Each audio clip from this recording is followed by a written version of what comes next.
بسم اللہ الرحمن الرحیم۔ سورہ عنکبوت آیت نمبر 16 سے 27 میں اللہ تعالیٰ نے حضرت ابراہیم علیہ السلام کے حالات بیان کرتے ہوئے فرمایا ہے، اور ابراہیم کو یاد کرو جب انہوں نے اپنی قوم سے کہا کہ خدا کی عبادت کرو اور اس سے ڈرو، اگر تم سمجھ رکھتے ہو تو یہ تمہارے حق میں بہتر ہے۔ تم تو خدا کو چھوڑ کر بتوں کو پوجتے ہو اور طوفان باندھتے ہو، تو جن لوگوں کو تم خدا کے سوا پوجتے ہو وہ تو تمہیں رزق دینے کا اختیار بھی نہیں رکھتے، بس خدا کے ہاں سے ہی رزق طلب کرو، اسی کی عبادت کرو، اسی کا شکر ادا کرو اور اسی کی طرف تم کو لوٹ کر جانا ہے۔ اگر تم مجھے جھٹلاؤ گے تو تم سے پہلی امتیں بھی اپنے پیغمبروں کو جھٹلا چکی ہیں، اور پیغمبر کے ذمے تو کھول کر پیغام سنا دینے کے سوا کچھ نہیں۔ کیا انہوں نے نہیں دیکھا کہ خدا کس طرح مخلوق کو پہلی بار پیدا کرتا ہے، پھر اس کو کس طرح بار بار پیدا کرتا رہتا ہے؟ یہ بات خدا کو آسان ہے۔ ان سے کہہ دو کہ اس ملک میں چلو پھرو اور دیکھو کہ اس نے کس طرح مخلوق کو پہلی دفعہ پیدا کیا، پھر خدا ہی پچھلی پیدائش کرے گا۔ بے شک وہ ہر چیز پر قادر ہے، وہ جسے چاہے عذاب دے، جس پر چاہے رحم کرے، اور اسی کی طرف تم لوٹائے جاؤ گے، اور تم نہ تو اس کو زمین میں عاجز کر سکتے ہو نہ آسمان میں۔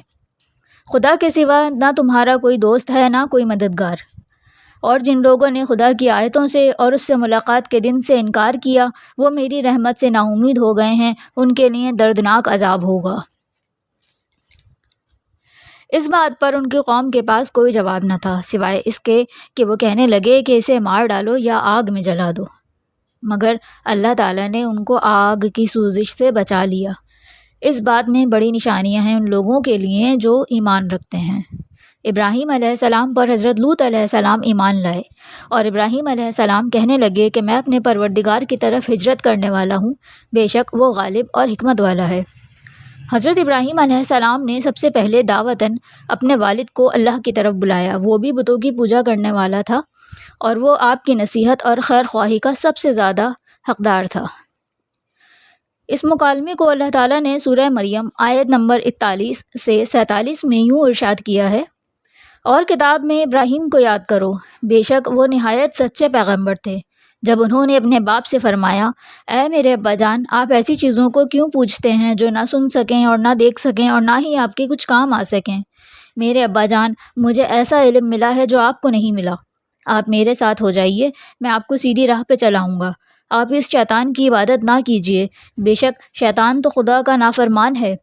مجھے ڈر لگتا ہے کہ آپ کو خدا کا عذاب آ پکڑے گا اور آپ شیطان کے ساتھی بن جائیں گے۔ باپ نے جواب میں کہا کہ تو میرے معبودوں سے برگشتہ ہے، اگر تو باز نہ آئے گا تو میں تجھے سنسار کر دوں گا، اور تو اب ہمیشہ کے لیے مجھ سے دور ہو جا۔ حضرت ابراہیم علیہ السلام نے سلام علیک کہا اور کہا کہ میں آپ کے لیے اپنے پروردگار سے بخشش مانگوں گا، بے شک وہ مجھ پر مہربان ہے، اور میں آپ لوگوں سے اور جن کو آپ خدا کے سوا پکارتے ہیں ان سے علیحدہ ہوتا ہوں اور اپنے پروردگار کو پکاروں گا۔ امید ہے میں اپنے پروردگار کو پکار کر کبھی محروم نہیں رہوں گا۔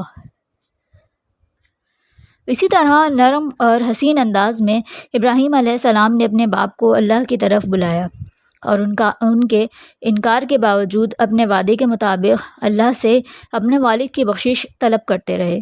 لیکن جب ان کو پتہ چلا کہ ان کا باپ اللہ کا دشمن ہے تو ابراہیم علیہ السلام نے اپنے باپ سے بیزاری اور لا تعلقی کا اظہار کر دیا۔ اس بات کا ذکر قرآن پاک میں سورہ توبہ آیت نمبر 114 میں یوں آیا ہے، اور ابراہیم کا اپنے باپ کے لیے بخشش مانگنا تو ایک وعدے کا سبب تھا جو وہ اس سے کر چکے تھے، لیکن جب ان کو معلوم ہوا کہ وہ خدا کا دشمن ہے تو وہ اس سے بیزار ہو گئے۔ اس میں کچھ شک نہیں ہے کہ ابراہیم بڑے نرم دل اور بردبار تھے۔ قصص الانبیاء مکمل سننے کے لیے اس چینل کو سبسکرائب کریں اور دوسروں کے ساتھ ضرور شیئر کریں۔